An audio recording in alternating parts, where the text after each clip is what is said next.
Assalamualaikum warahmatullahi wabarakatuh. Alhamdulillahi rabbil alamin.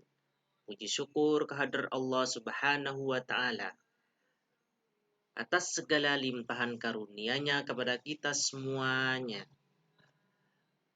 Anak-anakku yang pintar, anak-anak hebat, anak-anak saleh. Mari kita fokuskan diri kita untuk terus belajar, mempelajari suatu ilmu, dan pada kesempatan kali ini yaitu kita akan kembali pada pelajaran pendidikan agama Islam. Mari kita awali pembelajaran kita dengan bersama-sama membaca basmalah. Bismillahirrahmanirrahim. Ayo anak-anak hebat, anak-anak pintar, fokuskan pikiran kita, konsentrasikan pikiran kita, buang jauh-jauh yang tidak ada hubungannya dengan pelajaran. Nah, sebelum ini kita belajar pendidikan agama Islam tentang syirik, yang mana syirik itu adalah salah satu dosa besar yang tidak akan diampuni oleh Allah Subhanahu wa taala jika pelakunya tidak bertaubat sebelum dia meninggal. Mudah-mudahan kita semuanya dijauhkan dari sifat-sifat tersebut. Ini sifat syirik yang mana pelakunya disebut dengan musyrik. Karena itu sangat merugikan kita semuanya nanti di akhirat. Kita akan masuk ke dalam neraka, akan menghapus juga segala amal ibadah kita, apalagi yang dilakukan itu adalah syirik besar, yaitu semua amal ibadah akan terhapus dan akan kekal di dalam neraka. Na'udzubillahi min dzalika. Anak-anak pintar, anak-anak hebat. Nah, kita lanjutkan ke materi yang masih ada hubungannya dengan perusak iman kita, atau bisa dibilang sebagai penyakit hati. Dimana kalau hati kita itu terjangkit penyakit ini, selain syirik yang sudah kita pelajari, maka itu akan menjadi penghambat bagi kita nanti di akhirat untuk bisa meraih surga. Sedangkan kita semua menginginkan untuk bisa masuk ke dalam surganya Allah Subhanahu wa taala. Nah, untuk bisa masuk ke dalam surga, maka kita diajarkan saat ini untuk mensucikan hati kita dari penyakit-penyakit hati. Di antaranya yang sudah kita pelajari adalah syirik. Nah, pada kesempatan ini akan kita pelajari bersama secara singkat, dan mudah-mudahan walaupun singkat ini dapat memberikan pemahaman yang baik untuk kita, yaitu tentang munafik. Terulang sekali lagi, yaitu tentang munafik. Salah satu penyakit hati yang harus dibuang jauh-jauh. Buang jauh-jauh dari dalam kita, dari dalam diri kita. Dibuang jauh-jauh supaya hati kita selalu suci dan bersih. Ya. Munafik. Apa itu munafik? Munafik itu adalah pelaku nifak. Ya, jadi munafik itu adalah orangnya. Munafik itu adalah orangnya, pelaku nifak. Lalu apa itu nifak? Nifak itu adalah ketidaksamaan antara lahir dan batin, antara rohani dan jasmani. Lahir kita berbeda isinya, berbeda tampilannya dengan batin kita. Batin kita mengatakan A, lahir kita mengatakan B. Sebagai contoh, yaitu dengan menampakkan kebaikan dan menyembunyikan keburukan. Jadi pengertian nifak adalah ketidaksamaan antara lahir dan batin dengan menampakkan sebuah kebaikan dan menyembunyikan keburukan-keburukan. Itu adalah nifaq. Jadi yang di dalam hati itu berkata C, tapi dia berkata A. Seperti itu. Sebagai contoh gampangnya, apa itu nifaq? Itu tidak sama antara lahir dan batin. Lantas, mungkin timbul dalam diri kita pertanyaan, memang nggak sama antara lahir dan batin. Bukan itu yang dimaksudkan.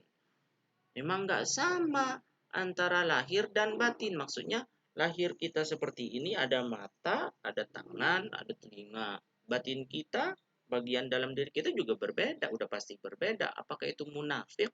Bukan itu yang dimaksud. Nah, supaya lebih meningkatkan pemahaman kita, yuk ke berikutnya. Munafik itu, ini di dalam surat An-Nisa disebutkan, An-Nisa ayat 142, munafik itu adalah munafik berarti pelakunya ya. Pelaku nifak itu adalah orang yang malas sholat. Kalau sholat dia hanya ingin dilihat orang, sehingga dia disebut orang yang sholat.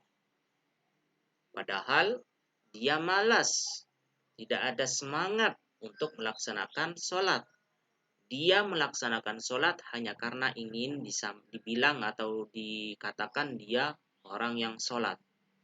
Maka orang yang malas sholat ini tidak akan menyebut Allah kecuali hanya sedikit ya. Maksud di sini adalah ya hanya sebatas yang menyebutkan Allahu Akbar, Sami'allahu liman hamidah, Allahu Akbar. Padahal pada hakikatnya dia malas untuk melaksanakan sholat itu. Itu adalah salah satu ciri atau tanda seorang munafik yang disebutkan di dalam surat An-Nisa ayat 142. Jadi, kembali ke pengertian yang tadi di awal, antara lahir dan batinnya tidak sama, yaitu pada hakikatnya dia sebenarnya malas untuk melaksanakan sholat, melaksanakan ibadah. Tapi karena supaya dibilang dia orang yang taat beribadah, maka dia laksanakan tuh sholat. Maka dia laksanakan itu ibadah. Jadi tidak sesuai antara yang ada di hati dengan yang ditampakkan. Selanjutnya, dua jenis munafik supaya kita lebih memahami perbedaannya, yaitu antara tidak samanya antara lahir dan batin.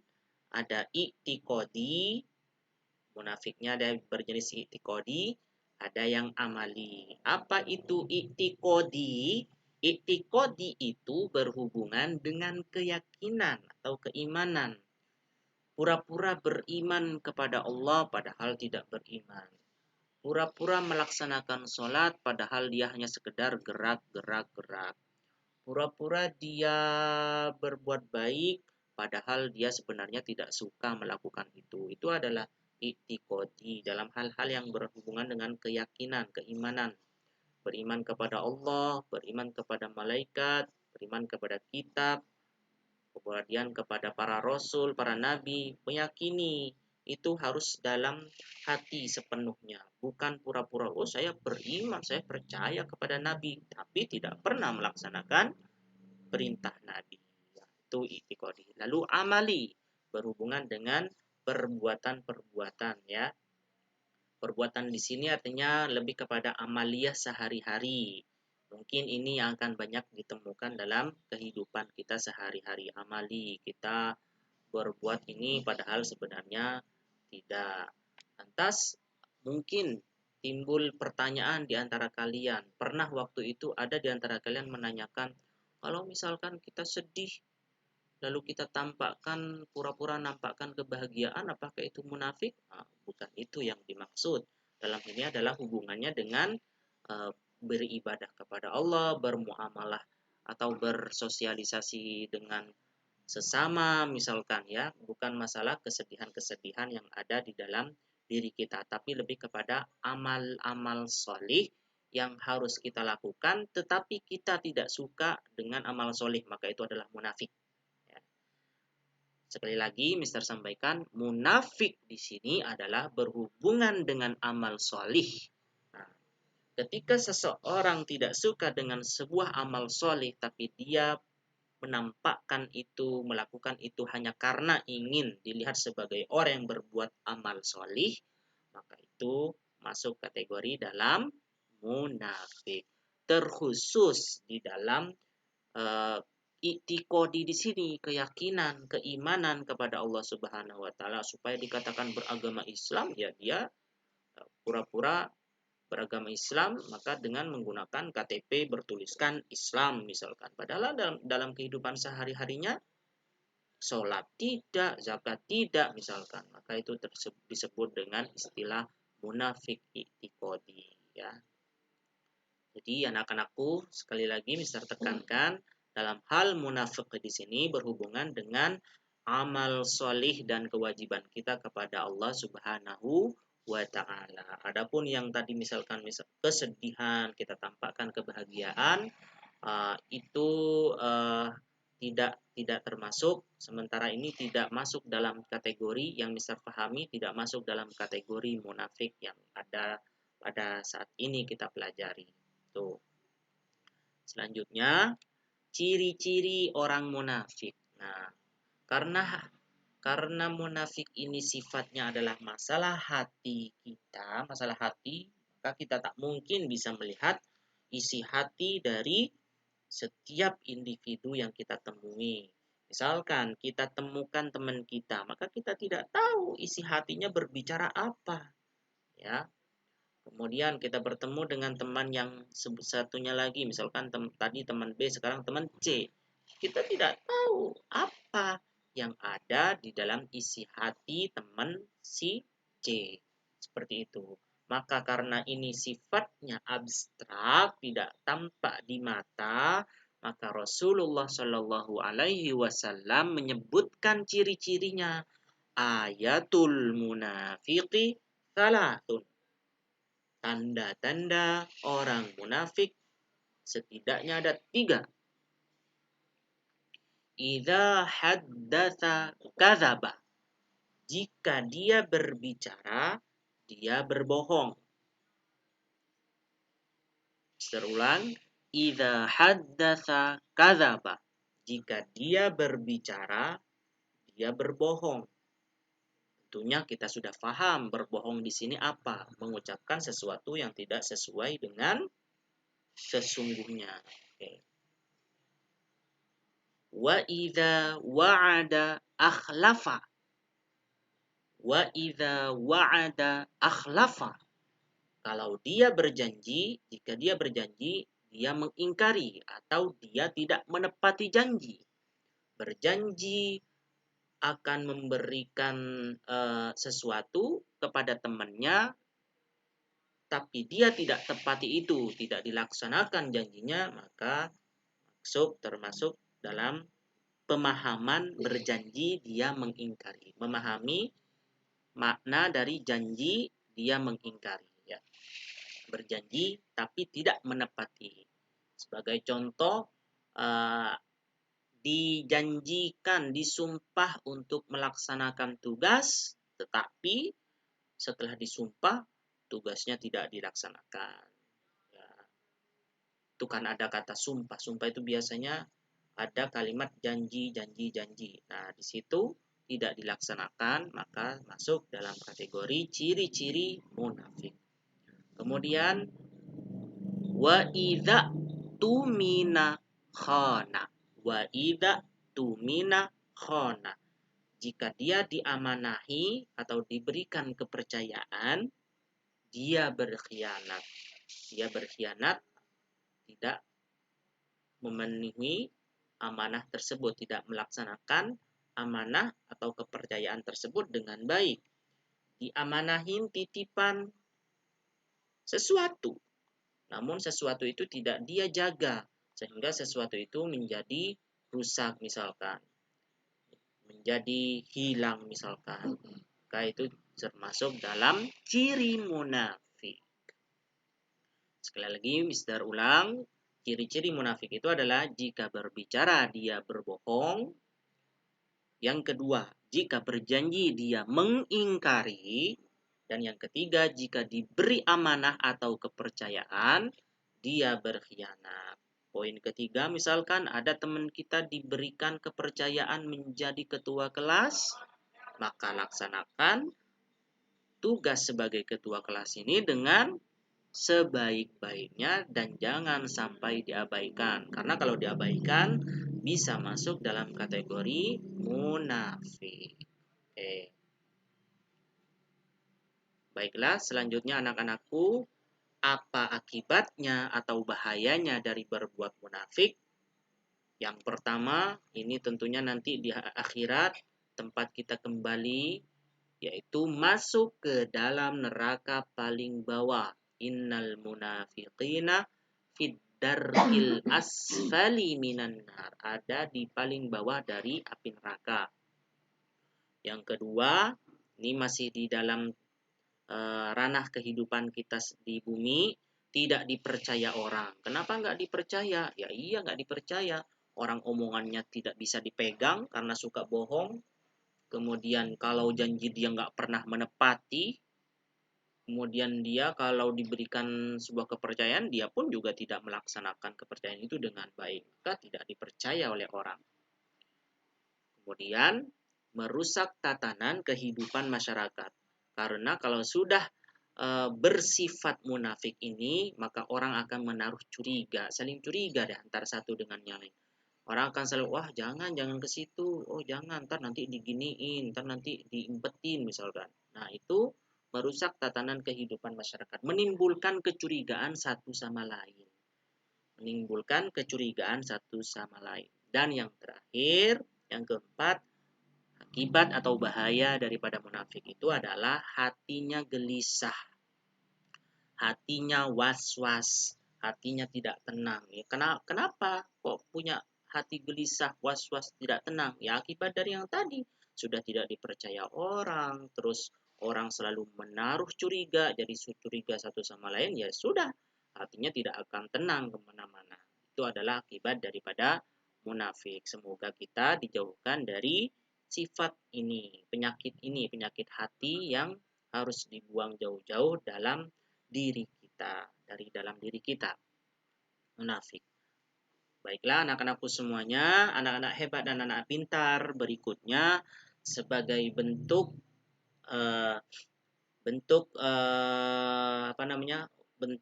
instrumen atau cara Mister mengetahui kalian memahami apa yang Mister sampaikan, maka Mister ingin memberikan kepada kalian semua tugas. Tugasnya ini kolaboratif penggabungan akumulasi antara materi sebelum PTS dengan sekarang, yaitu syirik dan munafik atau nifak. Apa tugasnya? Gampang. Ayo kita mengamati. Kalian tinggal amatin perbuatan-perbuatan di sekitar kalian. Boleh di dalam keluarga atau sekitar kalian, masyarakat, atau antar teman, atau mungkin kalian menyimak suatu video atau menonton sebuah film atau apa, lalu kalian coba temukan satu perbuatan, satu aktivitas di mana itu bisa masuk dalam kategori syirik, kemudian masuk dalam kategori munafik. Maka untuk bisa menemukan contoh ini kalian harus pahami dulu ya, syirik itu apa, nifak apa. Dan ini Mister yakin kalian sudah paham, kalian sudah memahami syirik itu bagaimana, nifak yang barusan sudah disampaikan. Setelah kalian temukan, coba kalian kumpulkan informasi itu, informasi perbuatan-perbuatan yang termasuk syirik, perbuatan yang termasuk nifak. Lalu berikan alasan kalian. Alasannya tentunya mengacu kepada materi kita. Kenapa kok disebut sebagai syirik? Karena dia, misalkan kalau syirik, karena dia mendatangi dukun, misalkan. Karena dia meminta pertolongan kepada peramal, misalkan. Kenapa kok masuk nifak atau munafik? karena dia itu berbicara yang bohong atau dusta, tidak benar. Misalkan zakat itu seharusnya wajib, dikatakan tidak wajib. Misalkan kamu menemukan, oh tetangga kamu mengatakan, apa sih zakat itu nggak wajib. Nah itu termasuk perbuatan nifak, karena dia mendustakan suatu kebenaran yang seharusnya zakat itu wajib, dikatakan tidak wajib. Itu sebagai contoh. Alasannya tulis, ya. Sampaikan dalam bentuk tulisan, ya. Syukur-syukur disampaikan dalam bentuk lisan. Kalian misalkan rekam, saya menemukan sebuah perbuatan yang saya amati termasuk kategori syirik, yaitu bla bla bla. Alasannya adalah bla bla bla. Syukur-syukur seperti itu bisa disampaikan dengan lisan. Tapi paling tidak kalian menyampaikannya dalam bentuk tulisan di buku kalian semuanya. Mister akan memberikan apresiasi bagi siapa yang menyampaikannya melalui lisan dan baik, tentunya ya, lisan dan baik. Nanti akan Mister kasih apresiasi, ya. Oke. Demikian anak-anak yang pintar, anak-anak soleh, anak-anak hebat untuk pembelajaran agama Islam pada kesempatan kali ini. Tetap semangat belajar, karena belajar adalah suatu kegiatan mulia di mana malaikat membentangkan sayapnya untuk para penuntut ilmu. Ayo semangat, kalian dilindungi sama Allah. Insyaallah, amin ya rabbal alamin. Dari Mister sekian, billahi taufik wal hidayah. Wassalamualaikum warahmatullahi wabarakatuh. Ilal liqa.